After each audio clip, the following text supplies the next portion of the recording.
Ok, bon déjà, bravo à vous d'être sur cette vidéo parce qu'elle vaut son pesant d'or. Pourquoi je dis ça? Parce que c'est grâce aux conseils que je vais donner dans cette vidéo que moi, j'ai pu faire de ma passion mon métier, que j'ai pu obtenir des gros clients dans mon secteur qui est l'artistique. J'ai eu des emails et des appels de clients comme Google, LinkedIn, Jimmy Choo, Montblanc et bien d'autres. Pas parce que j'ai un réseau incroyable de base, non, parce que j'ai fait en sorte que mon site soit correctement positionné sur Google. Et grâce à ça, j'ai pu avoir un volume d'activité suffisant pour gagner correctement ma vie et avoir un fonctionnement intéressant. Ces conseils, ils ont fonctionné pour moi, ils ont aussi fonctionné pour des gens autour de moi.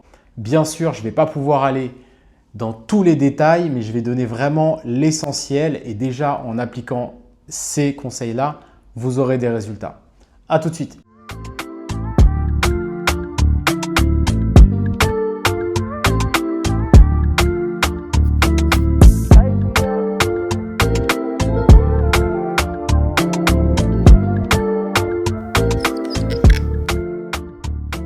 Bon déjà, qu'est-ce que le SEO très rapidement? Donc c'est le Search Engine Optimization, c'est-à-dire que c'est le référencement naturel sur Google. Petite parenthèse, il existe énormément de vidéos qui parlent du SEO sur YouTube, qui parlent en long et en large de tous les petits conseils et toutes les petites astuces.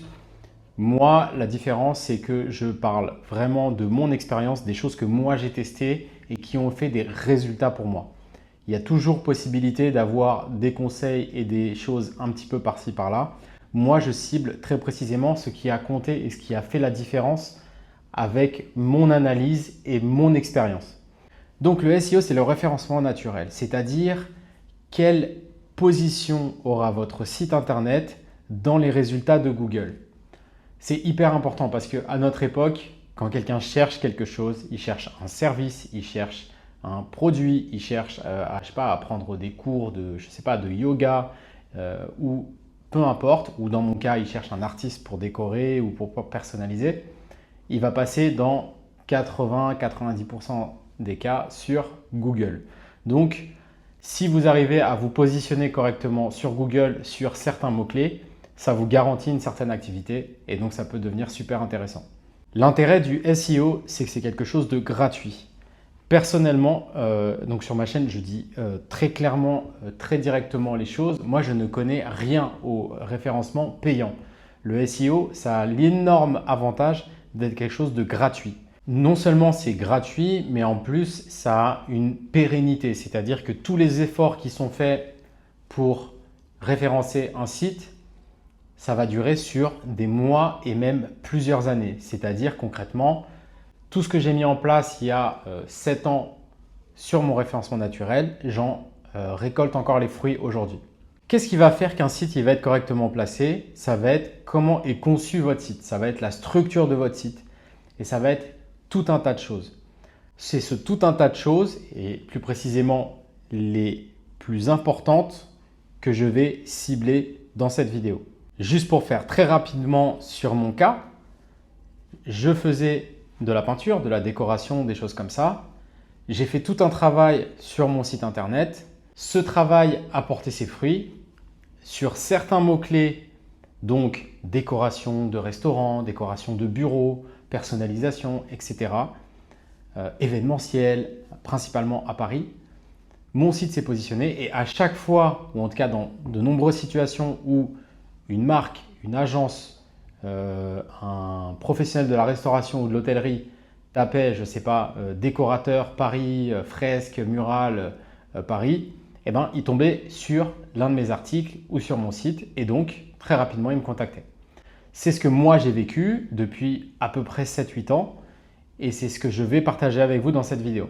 Ok, première chose, le nom du site, c'est-à-dire l'URL, l'adresse internet du site, www.lenomdusite.com.org, ce que vous voulez, .fr. Hyper important, hyper concurrentiel, de plus en plus dur parce qu'on est de plus en plus nombreux forcément à avoir les noms les plus courts, les plus intéressants, les plus efficaces. Mais si vous arrivez, vous prenez vraiment bien le temps de faire des recherches, il faut essayer d'avoir le nom de site le plus bénéfique et le plus en lien avec l'activité. La première chose à faire quand on parle de référencement naturel, c'est de cibler des mots-clés. On va prendre un exemple. Le mien, artiste, graffeur, décorateur, et j'étais à Paris. Donc, on va dire que le nom de l'activité et la ville d'activité. Si vous arrivez à avoir le nom d'activité et la ville d'activité.com, là, vous avez gagné. Plombier, Paris, Orléans.com, quelque chose comme ça, c'est quelque chose qui sera plus fort. Ça donnera plus d'autorité sur le mot-clé s'il apparaît dans l'URL. Pas de panique, je sais que c'est de plus en plus compliqué et je suis même pas sûr qu'il y ait grand chose de disponible. Quoique en étant un peu astucieux, il y a toujours moyen d'intégrer quand même les mots-clés. Admettons plombier Paris, ben, si c'est le plombier paris.com, quelque chose comme ça, vous pouvez toujours vous en sortir. Si ce n'est pas possible et que c'est le nom par exemple de votre marque ou de votre société, ce n'est pas très grave. C'est juste un argument supplémentaire pour renforcer son impact sur le référencement naturel. Donc ça, c'est le premier conseil, c'est l'URL. Si vous y arrivez, tant mieux, ce sera toujours quelque chose de bénéfique. Si vous n'y arrivez pas, tant pis, ce n'est pas grave. Deuxième point, c'est le type de site internet. Alors c'est un peu à l'ancienne les sites bien sûr, hein, mais maintenant on parle beaucoup des réseaux sociaux, mais moi comme je vous ai dit, je partage mon expérience et tout s'est construit autour du site internet.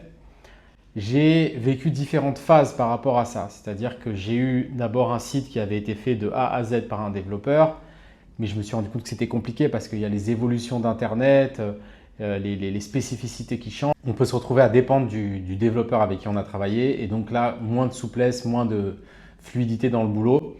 Donc, ce que j'ai fait moi au bout d'un moment, c'est de faire un site sous WordPress avec un thème. Ça coûte beaucoup moins cher, c'est hyper accessible. Il y a des montagnes de tutos qui sont disponibles là-dessus. Donc, c'est petit budget, assez facile à mettre en place. Et en plus, ce qui est bien, c'est que ça a tendance à bien s'adapter aux évolutions du web. Il y a des mises à jour, il y a tout un tas de choses. Typiquement, je suis quelqu'un qui a vécu l'arrivée du responsive. Donc, un site responsive, il s'affiche différemment en fonction du device. C'est-à-dire qu'il affiche les éléments différemment, que ce soit sur un téléphone, sur une tablette ou sur un ordinateur. La plupart des thèmes actuellement WordPress, alors je parle du CMS WordPress, mais ça peut être autre chose que WordPress bien évidemment. Mais WordPress, moi c'est ce que j'ai vécu. La plupart des thèmes WordPress sont responsive, c'est-à-dire le contenu s'adapte au device. Donc moi c'est ce que je recommande. Pourquoi aussi? C'est parce que l'une des qualités les plus importantes, j'en parle juste après, pour qu'un site soit bien perçu par Google et donc qu'il ait plus de chances de bien le positionner, c'est son dynamisme. C'est-à-dire que le site doit être mis à jour assez fréquemment et je dirais même que c'est ça la clé, mais je vais le développer un petit peu plus tard. Et donc juste sur la typologie du site, moi je conseille de prendre un CMS simple type WordPress, un joli thème. Je déconseille de prendre un thème trop complexe avec trop d'éléments, trop compliqué à lire, à appréhender pour le commun des mortels. Il y a des thèmes qui sont très épurés, très simples, très lisibles. Ça, c'est aussi un truc que me disaient mes clients. C'est que ce qui est bien avec votre site, c'est qu'il est hyper clair. Quelqu'un qui a un besoin et qui arrive sur un site internet, il ne va pas faire 50 000 efforts pour comprendre comment fonctionne le site. Il faut qu'on ait une barre de navigation facile à comprendre, des infos faciles à capter, des images très lisibles. Donc, vraiment opter pour quelque chose de simple. Il faut aussi veiller quand même, parce que je sais qu'il y a un peu tout et n'importe quoi dans les thèmes, à prendre un site qui est structuré de la bonne manière pour le SEO, donc avec des structures de page web adaptées. C'est le cas de la grande majorité de ce qui se trouve actuellement, mais j'en parle quand même parce que c'est quelque chose d'important. Notamment les H1, H2, c'est les typologies de titres. Encore une fois, le but de cette vidéo, c'est pas d'aller dans les détails. Je pense que je ferai un jour une formation bien détaillée où j'irai vraiment au bout des conseils un par un pour ceux qui veulent aller encore plus loin, en particulier ceux qui sont des professionnels ou qui aspirent à être des professionnels. Là, je suis sur les astuces, donc je ne vais pas aller trop loin, mais veillez à choisir un thème qui soit bien fait. Ça, vous pouvez le voir dans les avis, vous pouvez envoyer des questions si jamais il y a des contacts, etc., etc. Alors, troisième astuce, là on est plus sur un conseil que sur une astuce, c'est le contenu de base du site. On va prendre un exemple. Tout ce que je vais dire, ça peut s'adapter à tout type d'activité, mais on va quand même s'appuyer sur mon expérience à moi et donc sur ma pratique à moi. C'est beaucoup plus simple pour moi de trouver des exemples et de m'appuyer sur des choses concrètes. Donc, dans mon cas, un artiste, quelqu'un qui fait de la création, de la peinture et qui propose des fresques pour tout type de personnes. Et d'ailleurs, c'est intéressant au moment où on va faire une liste des mots-clés, parce que les mots-clés, c'est quelque chose de très important. On en a déjà parlé pour l'URL du site. Donc, il faut avoir une liste de mots-clés avec une hiérarchie dans les mots-clés, c'est-à-dire 3, 4, 5 gros mots-clés qu'on veut prendre en main et après tout un tas de mots-clés qui sont autour de ce noyau et qui vont permettre d'enrichir aussi le réseau de mots-clés et de référencement.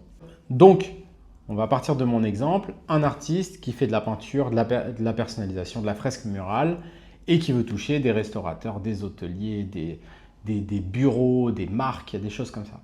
Il n'y a pas besoin de faire un site de fou et avec énormément de références au début. Surtout pour ceux qui débutent, je peux comprendre que vous n'ayez pas grand-chose à présenter. Pas besoin d'avoir 50 000 références. Pour moi, il peut y avoir juste 3, 4, 5 références. Ce n'est pas très grave, mais par contre, elles doivent être de qualité. Moi, je pense qu'il faut vraiment proposer de la qualité, des belles images, des beaux textes. Pareil pour les textes, ils n'ont pas besoin d'être hyper longs. Les gens ne lisent pas sur Internet, ou en tout cas, ils lisent très peu. Donc, pas besoin de faire des trucs trop monstrueux. Par contre, il faut que le contenu de base soit propre. Une rubrique contact qui soit très visible. Ce que j'ai fait aussi, moi, c'est que j'ai fait en sorte sur la page d'accueil d'avoir un head banner, un slide, enfin une image qui apparaît. Et tout de suite, ça indique l'activité et une incitation, un bouton, un call to action en anglais, c'est-à-dire tout de suite avoir la possibilité d'envoyer un message. Pourquoi? Parce qu'en gros, quelqu'un qui cherche quelque chose, il n'a pas 1000 ans, il a un besoin, il a tapé des mots-clés sur Google, il arrive chez vous, il regarde en 3-4 coups d'œil si votre site il est propre, si les références sont bien et si vous inspirez confiance. Et si c'est le cas, bim, il va cliquer assez vite sur le contact. Ça va en général très très vite, comme il va partir très très vite si ça ne l'intéresse pas. En fait, tout se joue assez rapidement. Et d'ailleurs, un des exemples qui démontre ça, j'aime bien donner des choses concrètes pour montrer que tout ça est réel. Il m'est arrivé plein de fois d'avoir des clients qui me contactent et qui disent voilà, on veut faire, je sais pas, par exemple de la personnalisation de casquettes pendant un événement, pendant un lancement de collection ou pendant je sais pas quoi, peu importe. Il y a plein de références et de projets comme ça sur le site, mais eux, ils sont tombés que sur l'une des références. Et encore, ils ont juste vu que le site en parlait, que ça avait l'air d'être quand même assez carré, mais ils n'ont pas pris le temps de regarder. Alors moi, à ce moment-là, qu'est-ce que j'ai fait? Donc on a envoyé un devis, etc. Et aussi on a envoyé des références de projets précédents. Et tout ça, c'est des choses qui étaient sur le site. Et donc ces clients souvent disent « Ah, vous avez fait ça, vous avez travaillé avec un tel, ah, vous avez fait ce truc-là ». Donc en fait, s'ils avaient pris le temps, ils l'auraient vu eux-mêmes. Mais en fait, ils n'ont pas le temps. Donc ça, qu'est-ce que ça montre? C'est qu'il faut répondre aux besoins assez rapidement. Quatrième conseil, et c'est le plus important de cette vidéo, c'est avoir une section blog, une section actualité. En gros, tout le site est quelque chose d'assez figé. C'est une vitrine. Voilà qui je suis, voilà quelle est mon histoire, voilà ce que je propose. Voici quelles sont mes principales réalisations, mes plus belles réalisations. Pourquoi pas regarder mes références. Ça ne va pas bouger beaucoup. Après, c'est quand même bien de poster régulièrement un peu de nouveaux projets si c'est du créatif. Et évidemment, si ce n'est pas du créatif, ce n'est pas conçu de la même manière. Mais la section blog, la section actualité, elle est hyper importante parce que c'est celle qui doit être constamment en mouvement, constamment en vie. Content is king, disent les Anglais. Et en fait, une fois qu'on a compris ça, on a tout compris. Il faut créer du contenu. En créant du contenu, en créant beaucoup d'articles, en créant souvent du contenu, voire très souvent, voire très très très souvent du contenu dans cette section-là, on multiplie ses chances d'être trouvé et d'être identifié. Plus il y aura du contenu, plus il y aura des chances d'être trouvé. C'est comme si on créait des passerelles pour pouvoir accéder au site. Ce contenu doit être de qualité, j'en parlerai un petit peu plus tard. Mais le but n'est pas de surcharger le site avec du contenu qui n'a aucun intérêt. Au contraire, le temps de visite, de visualisation des pages sera très bas et donc Google comprendra que vous n'êtes pas très intéressant et donc il aura moins tendance à vous proposer dans les résultats. Donc j'insiste vraiment sur ce point parce que c'est ce que moi j'ai mis un peu de temps à comprendre et à partir du moment où j'ai compris, tout a changé. Je me suis mis à produire de plus en plus de contenu et ce contenu a fait monter le trafic de mon site et donc il a fait monter mécaniquement la notoriété, l'autorité de mon site vis-à-vis de Google et donc il a plus tendance à faire remonter mon contenu, surtout que maintenant ça se date en années. Cinquième astuce, cibler ses sujets. Alors, on vient d'apprendre, on vient de comprendre que tout va se jouer sur la faculté à produire du contenu pour le blog. Donc c'est bien, super, il faut qu'on fasse beaucoup de contenu. Maintenant, il ne faut pas faire n'importe quel contenu. Il faut cibler ses sujets. Et c'est là où je reviens aux mots-clés. Il va falloir s'appuyer sur ces mots-clés. Il va y avoir tout un champ lexical qu'il va falloir s'accaparer, sur lequel il va falloir se positionner. Petit conseil, il faut privilégier les titres avec des questions que vos clients se posent. Parce que revenons-en aux besoins et au champ de recherche Google, la personne que vous ciblez va taper quelque chose dans le champ de recherche de Google. Profitez-en pour faire une liste de questions potentielles que se posent vos clients potentiels et faites des articles qui traitent de ça. Quelles sont les meilleures décorations pour un restaurant? Quel est l'impact d'une belle décoration de bureau dans le moral et l'ambiance d'un bureau, etc., etc. Vous pouvez même être hyper spécifique. Là, je ne peux pas aller trop dans les détails parce que c'est quelque chose qui dépend énormément de l'activité. Quand vous avez identifié qu'une thématique fonctionne bien, et bien là, il faut déployer un petit peu le contenu autour de ça. Parce que à partir du moment où vous voyez qu'un sujet marche très bien et qu'il est très demandé, d'ailleurs c'est une excellente manière de jauger la demande sur une partie de ce que vous proposez. Moi, typiquement, c'est ce qui s'est passé sur la personnalisation. De base, je faisais que de la fresque murale. J'ai vu qu'il y avait de la demande sur la personnalisation, notamment pour les marques et les marques de luxe. Qu'est-ce que j'ai fait? J'ai déployé mon contenu autour de ces thématiques-là. Quels sont les avantages de la personnalisation dans le domaine du luxe? Quelles sont les marques qui affectionnent le plus la personnalisation sur cuir? Comment personnaliser le cuir dans un cadre événementiel, etc. etc. Je me suis mis à développer tout un tas de contenus autour de ça. Plus j'ai du contenu autour de ça, plus j'ai des chances d'être raccord avec une question qu'une personne de ma clientèle se pose. Et autre avantage, je deviens identifié par Google comme un expert de mathématiques. Et à partir de là, ça devient un cercle vertueux. C'est-à-dire que plus vous aurez du contenu de qualité intéressant sur lesquels les gens auront passé du temps, plus votre contenu est considéré comme qualitatif et donc plus il sera poussé. Ce qui est très drôle avec cette histoire de ciblage des thématiques et des sujets, c'est qu'à partir du moment où moi j'ai compris ça, je me suis même amusé avec ça. Qu'est-ce qui s'est passé? J'ai commencé à avoir des contacts avec des marques super sympas, c'est-à-dire des marques de luxe, des marques très connues. Il y avait un petit peu de tout. J'ai eu dans tout un tas de domaines. Et à un moment, je me suis dit, bon ok, j'ai eu le bancaire, j'ai eu la restauration, j'ai eu des marques de sport, j'ai eu des marques de luxe, j'ai eu des marques de jeunes, etc. J'ai jamais travaillé avec une marque de l'automobile. Je développe tout un tas d'articles qui concernent le lien entre les productions artistiques et le domaine de l'automobile. Les art cars, les réalisations, les projets d'artistes, etc. Et ça, c'est un truc qui est assez drôle. 6-7 mois plus tard, je reçois un email. Je crois que le premier client en la matière, c'était Peugeot, qui lançait un nouveau véhicule et qui souhaitait faire des prestations, des performances artistiques en direct. Donc, je me retrouve à faire ça et je l'avais anticipé. C'est moi qui ai déclenché ça. C'est hyper puissant quand on a compris le cheminement entre le moment où je comprends que le contenu que je poste dans la section blog de mon site se positionne bien, touche la clientèle que je cherche, cette clientèle me contacte. Ce qui est encore plus drôle, c'est que derrière ça, je continue de développer ce contenu-là, parce que j'en avais fait plusieurs. Je poste aussi dans le portfolio le projet que j'ai fait avec Peugeot.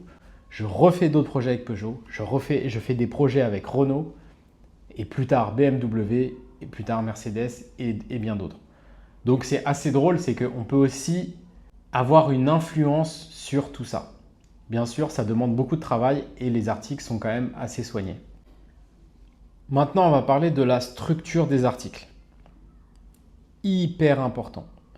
Il y a tout un tas de paramètres à respecter pour qu'un article soit correctement considéré par les moteurs de recherche. La longueur de l'article, le nombre de mots. Je crois que c'est minimum 300 mots. Les titres, les sous-titres, ce dont je parlais tout à l'heure, les H1, H2, H3. Le mot-clé ciblé et la fréquence d'utilisation de ce mot-clé dans l'article. Les liens présents dans l'article, les liens internes pour le maillage interne du site et les liens externes. La métadescription, le ratio texte et image. Comme je vous disais, là, je ne suis pas dans une vidéo où je vais aller dans le détail. Je ferai une formation spécifique et hyper détaillée sur le SEO parce que je sais que ça a une importance capitale pour pouvoir vivre de son activité ou en tout cas booster son activité si on en a besoin. Donc ça, je le ferai. Allez dans la description, il y aura un lien où vous pourrez vous inscrire à la newsletter, à ma newsletter, et à travers cette newsletter, je vous tiendrai informé de tous ces outils-là que je mettrai en place dans le futur. Mais pour revenir à la structure de l'article, il y a un plugin qui est très intéressant qui s'appelle Yoast SEO. C'est un plugin pour WordPress. Vous l'installez et donc lui, il inspecte l'article que vous avez rédigé et il vérifie que vous respectez bien les specs, donc les spécificités que je vous ai indiquées un petit peu plus tôt. Il est hyper puissant, il est hyper intéressant et il vous garantit que votre article, il y a un code couleur rouge, orange et vert. Et donc, s'il est au vert, c'est qu'il est parfait pour le référencement. Donc, ça, c'est un outil hyper intéressant. Il tient même en compte la lisibilité parce qu'il faut tenir compte aussi, et ça, c'est un truc dont tient compte aussi les robots des moteurs de recherche, c'est-à-dire la lisibilité de l'article, pas avoir des phrases trop longues, etc. Encore une fois, je ne vais pas aller trop dans les détails, mais en installant ce plugin, vous pouvez vous assurer d'avoir quelque chose de qualité. Septième astuce et conseil, installer Google Analytics. C'est fondamental. Avoir des données sur le fonctionnement de votre site. Le nombre de visites quotidiens, qui vient, combien de temps, quelles sont les pages les plus visitées, etc. Ça vous permet aussi d'identifier les mots-clés. Il y a tout un tas d'outils autour du référencement et du SEO, mais je dirais que Google Analytics, c'est la base. Donc, il doit y avoir des vidéos sur YouTube qui vous aident à paramétrer ça, mais il faut avoir Google Analytics de paramétrer pour votre site internet. C'est fondamental pour suivre et analyser ce qui s'y passe. Et d'ailleurs, ça vous permet de voir aussi quels sont les contenus qui fonctionnent, quels sont les contenus qui ne fonctionnent pas, quels sont ceux qui sont les plus appréciés, quelle est la durée moyenne d'une visite, etc. Et donc, à partir de là, vous pouvez aussi un peu réorienter les sujets et vous-même identifier, tiens, ça c'est quelque chose qui est très demandé, peut-être que je peux développer ça. Donc, Google Analytics, super important. 8e point, et pas des moindres, il faut veiller à la qualité du contenu. Certes, il faut avoir un maximum de contenu, c'est vrai, c'est le premier point et je pense que ceux qui arrivent à fournir énormément de contenu, de toute façon, ils arrivent à se placer. Mais si c'est mal fait, il y a deux désavantages. Le premier, c'est que je pense qu'au bout d'un moment, ça pourra être captable, ça pourra être détectable. Et deuxièmement, il faut quand même penser aux personnes qui vont lire les pages. Si ce n'est pas qualitatif, si ce n'est pas intéressant, si c'est mal écrit et si c'est désagréable à consommer, à consulter plutôt, ça sert à rien. Et donc du coup, vous allez plutôt plomber votre site. Donc il faut faire hyper attention à produire des articles de qualité, avec des belles images, des beaux textes, des partis pris, pourquoi pas un ton intéressant. Et aussi, je dirais pour le côté expert, il faut qu'on comprenne très rapidement que vous êtes compétent dans votre domaine et que vous savez de quoi vous parlez et qu'on a raison de vous faire confiance. Je ne sais pas vous, mais moi, c'est quelque chose qui compte beaucoup quand je cherche à m'adresser à quelqu'un. Par exemple, il n'y a pas très longtemps, j'ai dû créer une société. J'ai cherché un prestataire pour créer une société. Et donc, j'ai trouvé énormément de sociétés. J'ai tapé sur Google, créer une société. Je trouve plein de sociétés. L'une de ces sociétés produit beaucoup de contenu et du contenu de très bonne qualité, y compris sur YouTube. À partir de là, je me dis, tiens, cette personne sait de quoi elle parle. Donc, ça apporte de la confiance en la prestation qui sera délivrée. Donc, moi, j'étais en tant que client et c'est ce qui s'est passé dans ma tête. C'est ce qui se passera dans la tête des gens qui arriveront sur votre site.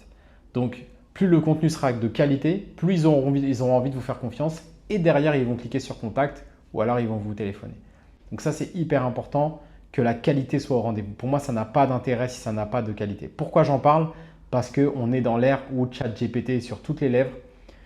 C'est cool d'utiliser ChatGPT, je le fais aussi, mais pour moi, c'est intéressant si ChatGPT est un super assistant.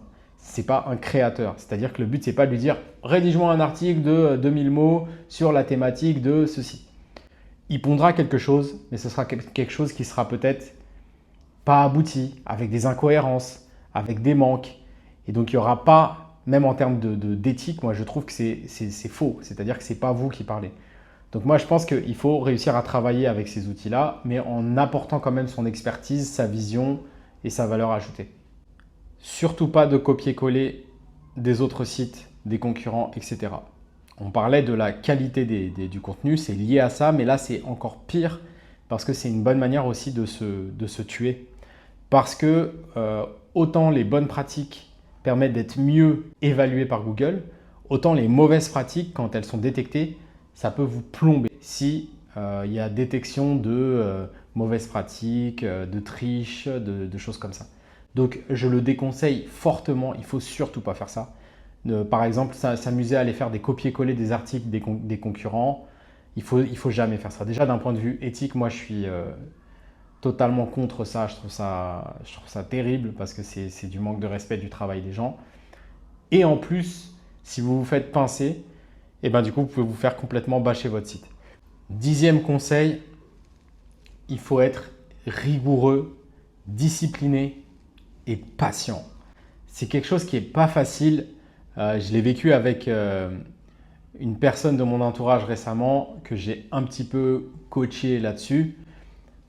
Ça fait presque 1 an qu'on en avait discuté, lui et moi. Il a mis beaucoup de temps à appliquer mes conseils. Il l'a fait il y a 3-4 mois. Il a déjà des résultats. Mais il ne faut pas être trop impatient. Le référencement naturel, c'est quelque chose qui peut prendre du temps. Ça se compte en semaines, voire en mois. Mais par contre, la grande force de ça, c'est que ça va durer longtemps. Et c'est quelque chose de très puissant. Une fois que vous avez des visites quotidiennes, je ne sais pas moi, 50 visites, 100 visites, voire plus, tout ça, c'est des prospects potentiels pour vous. Et c'est quelque chose qui vous coûte 0. D'ailleurs, le référencement payant, donc tout ce qui est Google Ads et les publicités, ça peut être aussi très bien. Et pour le coup, ça a un impact immédiat. Je n'y connais rien. Et je pense d'ailleurs qu'il n'y a pas 2 écoles, il n'y a pas le référencement naturel d'un côté et le référencement payant de l'autre. Je pense que l'idéal, c'est de pouvoir faire les deux.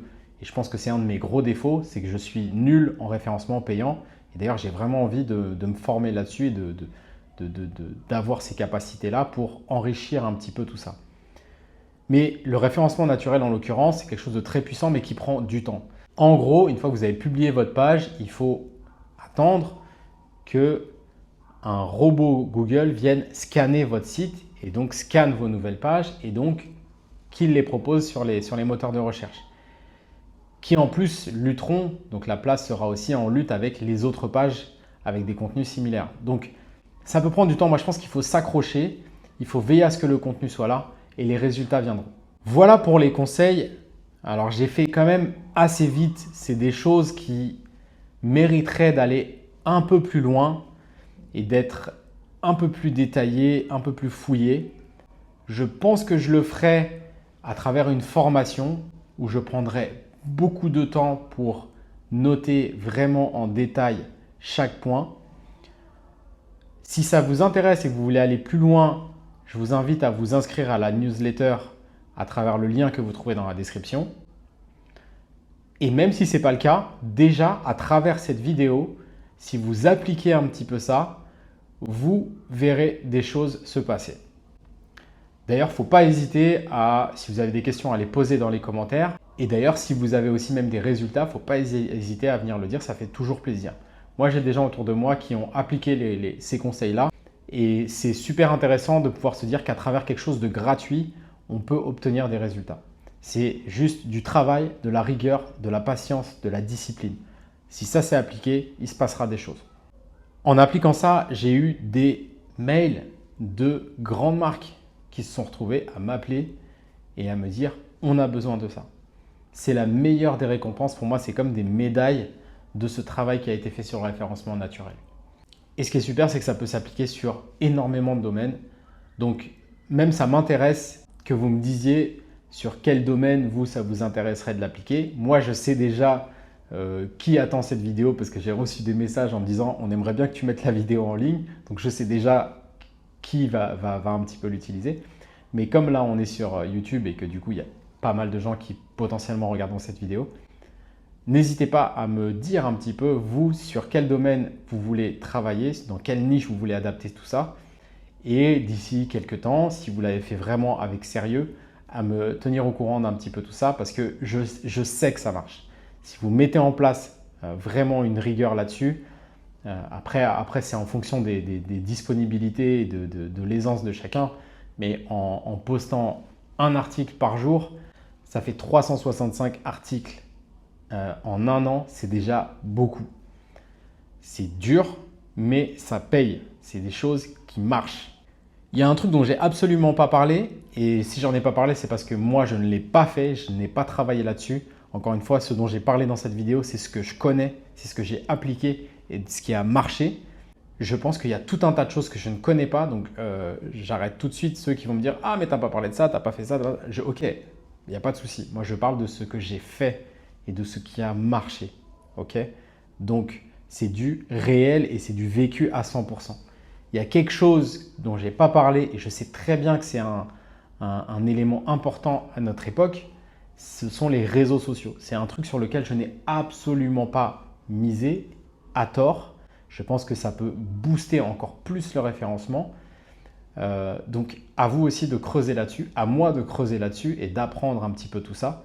En tout cas, j'espère que ça vous a plu. N'hésitez pas à réagir, à commenter, à partager, à aller voir aussi les autres vidéos. Parce que ce qui est intéressant aussi, c'est de voir, par exemple, il y a une vidéo où je parle des 10 projets qui m'ont le plus marqué sur la personnalisation, donc avec des beaux clients. Donc ça peut vous permettre aussi d'avoir un petit peu une preuve de tout ça. En tout cas, voilà, merci d'avoir regardé cette vidéo. Bonne journée à tous.